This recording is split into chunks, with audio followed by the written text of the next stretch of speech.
sir uusan qof walba garanaynin neecaw aysan dadka si isku mid ah u wada helaynin waa waqti uu kaco qofka rabbi si dhab ah u jecel yahay waa waqti uu kaco midka baahan ammaanka ka baahan waxbarasho la'aanta ka baahan hooy la'aanta ka baahan ilmo la'aanta ka baahan cunto la'aanta ka baahan nolosha ciriiri ku dareemaya waa waqti uu kaco qof waliba oo dhibaato ay ka haysato nolosha waa waqti uu kaco qofka jecel in ducadiisa la aqbalo waa waqti ay kacaan dhammaan dadka jecel inay ku guulaystaan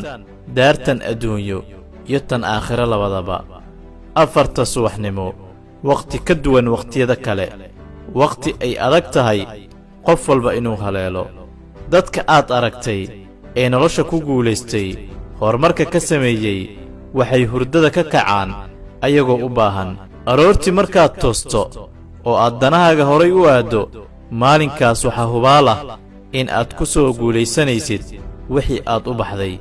inaad afarta subaxnimo kacdana waxay ku xidhan tahay inaad habeenkii xilli hore inaad seexato taas oo caafimaad ahaan adiga nafsadaada ku wanaagsan waxaa jirta oraah odhanaysa qofkii ku guulaysta inuu kaco xilli hore 360 maalin kuma fashilmo inuu qoyskiisa bilineer ka dhigo kicidda xilli hore inaad kacdo waa guusha ugu weyn ee noloshaada aad ka gaari lahayd ma jirto guul ka weyn oo aan maanta kuu sheegi lahaa inaad gaari lahayd dhammaan kuwa lacagta yeeshay ama lacagta sameeyey dunidan kumeelgaarka ahna ka sameeyey waxay kacaan waqti hore ma jirto qof maalinkii dhan hurda mana jiro qof aanan subaxi xilli hore toosin cagsiga annaga oo muslimiina qaarkeen ay bahurdaan xilliga salaada subax salaadana ay dukadaan waaga marka uu bariyo ama qorraxda marka ay soo baxdo markaas ayay ku leeyihiin nolosha ayaan ku dhibaatooday ciriiri ayaana dareemayaa bal isweydii sidee xasilooni iyo guul ku rabtaa adigoo salaada subax ay kaa tegayso subaxi xilliga arsaaqda la qaybinayna aad jiifto rabbigaagana aadan waxba weydiisan haddii aad rabto inaad ka mid noqoto guulaystayaasha dunidan waa inaad diyaar u noqotaa